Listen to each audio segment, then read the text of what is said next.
suunnitellun alta kaikki bensiinimoottorit ovat nyt huippumoderneja, vähäpäästöisiä PFI-turbomoottoreita. Sokerilla Suomella uusi Octavia on hinnaltaankin parempi.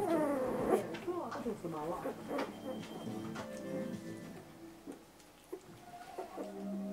Royal Ruka. Yrityksellä ruokapaikka Rukalla. Tule maistelemaan Royal Rukan keittiön loittimia herkkuja. Alakarttelistamme on uusittu. Lisäksi maan kuulu Lapin herkkupöytä katetaan joka torstai. Tervetuloa nauttimaan. Pöytävaraukset saat numerosta 08 86 86 000. Lisätiedot royalruka.fi. Luottelin Heimi Rukalla tarjoaa koulutusta majoitusta. Perinteisiin vain 20 metriä ja luottelin palvelun lähellä. Lisätiedot www.luottelinheimi.fi. Siis luottelinheimi.fi.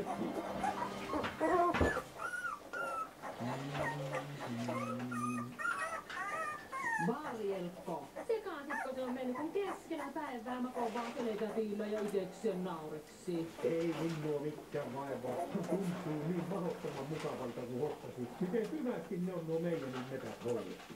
Ajattelin, että saattaa kai tästä siitä hyvästä jonkun päivän vaikka matkailla ja muistella mukavia. Hyvästihän ne on hoidettu. Mä muistelenhan mistä niitä hyviä neuvoja oot saanut.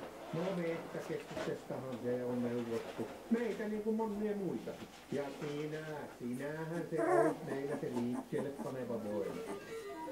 Metsäasioissa sinuakin neuvoo Kainuun metsäkeskus. Hallota, hallota, hallota. Nyt älä nuku tämä oris. Nyt on kämppäinen lynsi ja kiiton juhlavuosi. Ihme ja aika ei oo vielä ollut. Katohan kaikissa mallissa jylle ja tehokkaat bensapilit rotaksi ihmemoottori. Eikä siinä vielä kaikki. Niissä on vielä mahtavia juhlatarjouksia. Hoi.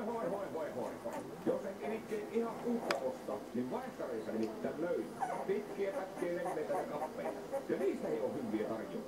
Nämä ja paljon muuta saa vain Koillismotorista Kuusamosta ja Ylä-Kainuun kone- ja varaosasta Anna Kohdasta. Tallinnonoksi Skandikissa jatkuu.